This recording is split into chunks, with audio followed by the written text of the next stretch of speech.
Hi friends. Good morning. మా ప్రాజెక్ట్‌లో నేను చాలా క్రూషియల్ రోల్ అయితే ప్లే చేస్తాను. నన్ను రిప్లేస్ చేయడం చాలా కష్టం.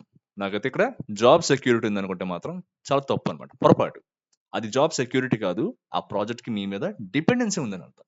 సో, ఈ డిపెండెన్సీ ఉన్నంత కాలం మిమ్మల్ని చాలా చూస్తారు. నువ్వొక్కడివే మాకు దిక్కు అన్నట్టు మాట్లాడతారు. ఎప్పుడైతే ఒక సూటబుల్ రిప్లేస్‌మెంట్‌ని వాళ్ళు ఫైండ్ ఔట్ చేశారో, ఇమ్మీడియేట్‌గా వాళ్ళు గనక మీకన్నా తక్కువ కాస్ట్‌కే వాళ్ళు అవైలబుల్‌గా ఉన్నారు. లేకపోతే ఇదివరకు ఉన్నంతలా మీరు పెర్ఫార్మ్ చేయడం లేదు.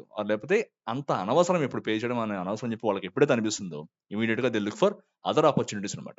ఇంక లేదు ఎట్టి పరిస్థితుల్లోనైనా సరే మిమ్మల్ని లూజ్ చేసుకోకూడదు. మీరు చాలా మంచి కంటెంట్ ఉన్న ఒక సాఫ్ట్‌వేర్ ఎంప్లాయీ అయితే మాత్రం ఖచ్చితంగా మీకైతే కౌంటర్ ఆఫర్స్ ఇవ్వడమో, లేకపోతే ఆన్ సైట్ ఆపర్చునిటీస్ ఇవ్వడం ఇట్లాంటివేవో ప్రొవైడ్ చేస్తారు. బట్ అది కూడా చాలా రేర్ కేస్ అనమాట. ఎక్కువ అన్ని కేసెస్‌లో జరుగుతుందని మనం చెప్పలేమనమాట. మరి ఏమి జాబ్ సెక్యూరిటీ అంటే ఏంటి? చాలా మందికి ఉన్న రాంగ్ నోషన్ ఏంటంటే, జాబ్ సెక్యూరిటీ అంటే ప్రాజెక్ట్స్ లేకపోయినా సరే సర్విస్ బేస్డ్ కంపెనీస్ గురించి నేనైతే చెప్తున్నాననమాట. సో, మనకి ప్రాజెక్ట్స్ లేకపోయినా సరే సాలరీ ఇవ్వాలి. బెంచ్ మీద పెట్టి సాలరీ ఇవ్వాలి. ఎన్ని నెలలైనా సరే సాలరీస్ ఇవ్వాలి.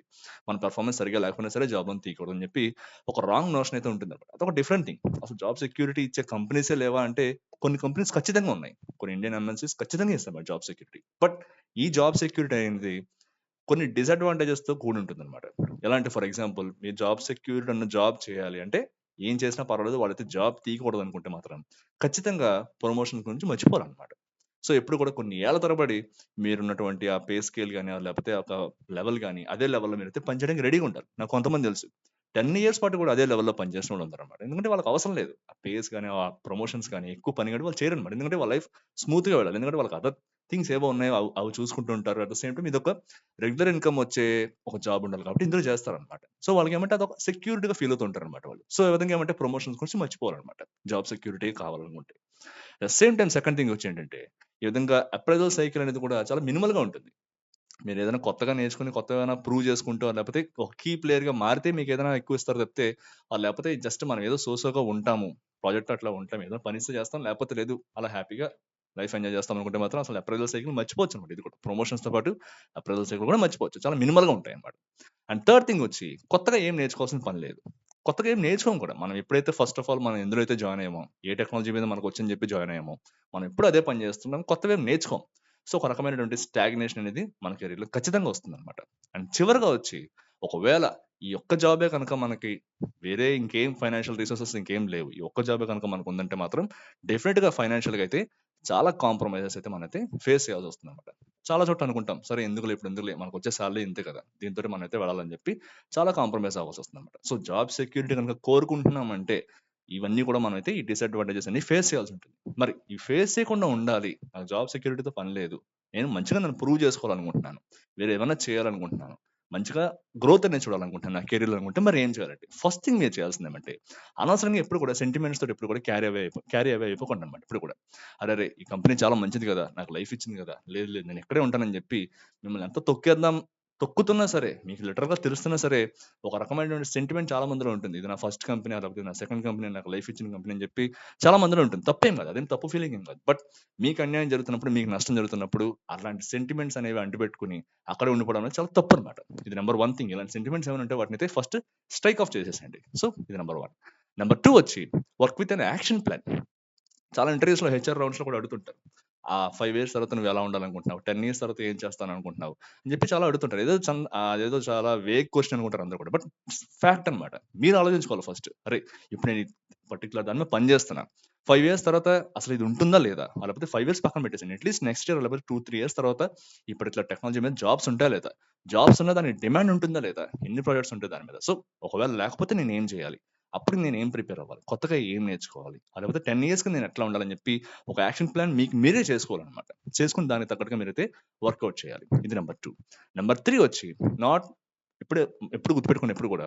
కొంతమంది చెప్తూ ఉంటారు. నేను ఒక ప్రాజెక్ట్‌లో 12 అవర్స్ పని చేసేవాడిని, 13 అవర్స్ పని చేసేవాడిని. డైలీ అలానే వర్క్ ఉండేది. చాలా పని చేస్తున్నాం మేము. సో, అని చెప్పి చాలా బాధపడుతుంటారనమాట. మీరు ఎన్ని గంటలు పని చేస్తున్నారని కాదు. అల్టిమేట్‌గా మీరెంత క్వాలిటీ అవుట్‌పుట్ ఇస్తున్నారనేది ఎవరైనా సరే చూస్తారనమాట. ఒకవేళ నిజంగా ఏదైనా ఫైనాన్షియల్ సిట్యుయేషన్ బాగోక ఆ కంపెనీకి ఎవరినైనా తీసేయాల్సొస్తే మీరిప్పుడు ఎంత బాధపడినా సరే మీకైతే వాళ్ళు పట్టించుకోరు. నేను ఇన్ని ఇన్ని గంటలు పని చేశా, లేకపోతే కొన్నిసార్లు ఏమంటే కాల్స్ అవుతూ ఉంటాయి. కంటిన్యూయస్‌గా కాల్స్ అవుతూనే ఉంటాయి. ఒక 1 వీక్ పాటు కంటిన్యూయస్‌గా కాల్స్ అవుతూనే ఉంటాయన్నమాట. సో, ఎవరైతే ఏదైనా ఇష్యూ వచ్చిందనుకోండి, ఆ బ్రిడ్జ్‌లో ఆ టైంలో ఆ షిఫ్ట్‌లో ఉన్నవాళ్ళొచ్చి జాయిన్ అవుతూ ఉంటారు. ఆ కాల్ రన్ అవుతూనే ఉంటుంది. ఇలా మనం ఎన్ని చెప్పినా సరే వాళ్ళు పట్టించుకోరన్నమాట. మేము చాలా ఇష్యూస్ రిజాల్వ్ చేసాం. ఇన్నిన్ని గంటలు పని చేశామని చెప్పి చూపించినా సరే ఎవరు పట్టించుకోరన్నమాట. ఎప్పుడు గుర్తుపెట్టుకోండి, మీరు ఎన్ని గంటలు పని చేశారన్నది కాదు, ఎంత క్వాలిటీ అవుట్‌పుట్ ఇచ్చారు, ఎంత ఎంత ఎఫెక్టివ్‌గా మీ యొక్క సొల్యూషన్ మీరు ప్రెజెంట్ చేయగలిగారు అన్నది మాత్రమే వాళ్ళు ఎప్పుడు గుర్తుపెట్టుకుంటారన్నమాట. సో, మీరు ఎన్ని గంటలు పని చేశారన్నది పక్కన పెట్టేసేయండన్నమాట. సో, ఎప్పుడు కూడా క్వాలిటీ మీద ఎప్పుడు కాన్సంట్రేట్ చేయడానికి అయితే ట్రై చేయండి. అండ్ నెక్స్ట్ థింగ్ వచ్చేసి, ఇప్పుడు ఇది మాత్రం గుర్తుపెట్టుకోండి, సీనియర్ ఎంప్లాయీస్ ఎవరైతే ఉన్నారో, మీ యొక్క పొజిషన్‌ని జూనియర్స్ నుంచి కాపాడుకోవడానికి ట్రై చేయండి. ఇదేదో నేను చాలా సింపుల్‌గా చెప్తానని చెప్పి ఎప్పుడు అనుకోద్దండి. ఎందుకంటే ఇప్పుడు వస్తున్నటువంటి ఎంప్లాయీస్ ఎవరైతే ఫ్రెషర్స్‌గా జాయిన్ అవుతారో వాళ్ళు చాలా టాలెంటెడ్ అన్నమాట. చాలా టాలెంట్ ఉంది వాళ్ళలో. వాళ్ళకేమంటే ఒక రకమైన యాంబిషియస్ మైండ్‌తో వస్తారు వాళ్ళు. ఎలాగైనా సరే నన్ను నేను ప్రూవ్ చేసుకోవాలని చెప్పి. మనకు ఇదివరకు లేనన్ని ఆపర్చునిటీస్ ఇప్పుడు వాళ్ళకొచ్చాయి. At the same time resources కూడా చాలా ఎక్కువ దొరుకుతున్నాయి అంతా కూడా. సో, వాళ్ళు రావడమే చాలా కాంపిటీటివ్ మైండ్ సెట్ తోటి వస్తారన్నమాట. సో, వాళ్ళ దగ్గర నుంచి మన యొక్క పొజిషన్ కాపాడుకోవడానికి మనం ఇంకెంతలాగా సీనియర్స్, మనమంటే అందరూ అలా ఉండాలని కాదు. బట్ ఎవరైతే ఈ విధంగా ఏదో సోసోగా వెళ్ళిపోదాంలే, ఎప్పటికైనా సరే మన జాబ్ మనమే, మన సీనియారిటీ ఎక్స్‌పీరియన్స్ అనేది ఎప్పుడు ఎక్స్‌పీరియన్స్ అని చెప్పి అనుకుంటూ ఉంటారు. అంటే అప్ స్కిల్ అవ్వకుండా అలా ఉంటారు. వాళ్ళ గురించి చెప్తున్నానన్నమాట. ఎప్పుడు కూడా వీళ్ళని ఏదో లైట్‌గా అయితే తీసుకోవద్దన్నమాట ఎప్పుడు కూడా. జూనియర్స్‌ని ఎప్పుడు కూడా తక్కువ అంచనా వేయద్దు. ఫ్రెషర్స్‌ని ఎప్పుడు కూడా తక్కువ అంచనా వేయద్దన్నమాట. సో, వాళ్ళ దగ్గర నుంచి కూడా మనమైతే ఫ్యూచర్‌లో జాబ్‌ని కాపాడుకోవాల్సిన పరిస్థితి కూడా రావచ్చన్నమాట. సో, అలాంటి వాటికి కూడా రెడీగా ఉండాలి.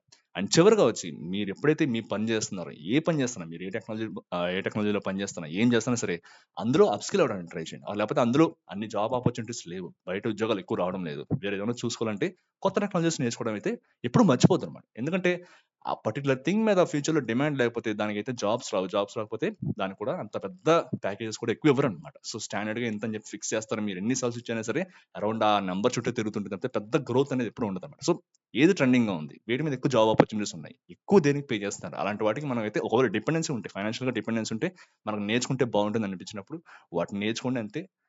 అప్ స్కిల్ అవ్వండి, నేర్చుకోవడానికి అయితే ట్రై చేయండి. ఎందుకంటే ఇప్పుడు కూడా ఒక దగ్గర ఉండిపోద్దు. జాబ్ సెక్యూరిటీ అనేది ఆల్మోస్ట్ ఒక మిత్ లాంటిదే. ఎక్కువ కూడా ఎక్కడ ఉండదన్నమాట. ఇప్పుడు కూడా వాళ్ళు సంథింగ్ ఏదో ప్రొవైడ్ చేస్తారు. ఇక్కడ ఉండిపోతే సరిపోతుంది. నా లైఫ్ టైమ్ అంతా కూడా ఇక్కడే చేసేస్తానని చెప్పి ఎప్పుడు పెట్టుకోవద్దు. అలాంటిది కూడా ఫస్ట్ ఆఫ్ ఆల్ అటువంటి నోషన్ కూడా చాలా తప్పన్నమాట.